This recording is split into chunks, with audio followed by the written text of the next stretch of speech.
is it that we don't seem to be able to adjust ourselves to the physical environment without destroying it? Why is it that in a way this culture represents in a unique fashion the law of diminishing returns, that our success is a failure, that we are building up, in other words, an enormous technological civilization which seems to promise the fulfillment of every wish almost at the touch of a button. And yet, as in so many fairy tales, when the wishes finally materialize, they're like fairy gold. They're not really material at all. In other words, so many of our products, our cars, our homes, our clothing, our food, it looks as if it were really the instant creation of pure thought.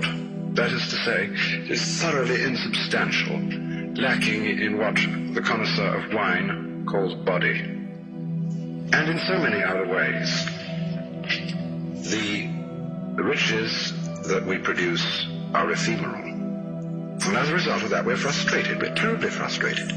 We feel that the only thing is to go on getting more and more.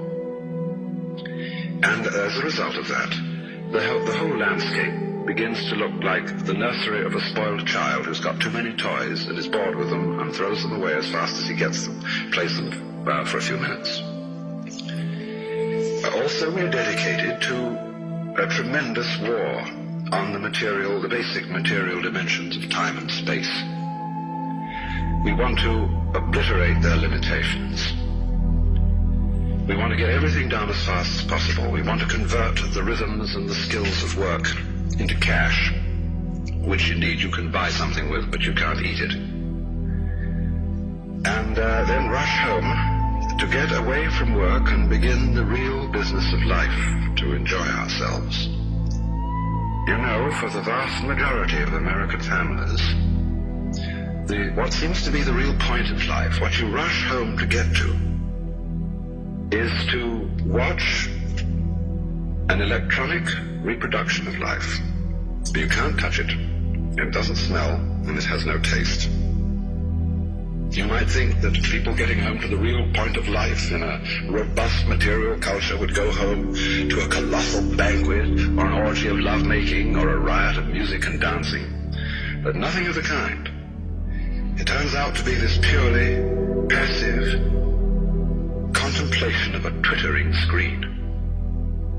You see mile after mile of darkened houses with that little electronic screen flickering in the room. Everybody isolated, watching this thing, and thus in no real communion with each other at all. And this isolation of people into a private world of their own is really the creation of a mindless crowd. And so we don't get with each other, except for public expressions of getting rid of our hostility, like football or prize fighting. And even in the spectacles one sees on this television, it's perfectly proper to exhibit people slugging and slaying each other, but oh dear no, not people loving each other, except in a rather restrained way. One can only draw the conclusion that the assumption underlying this is that expressions of physical love are far more dangerous than expressions of physical hatred. And it seems to me that a culture that has that sort of assumption is basically crazy and devoted, unintentionally indeed, but nevertheless in fact devoted, not to survival, but to the actual destruction of life.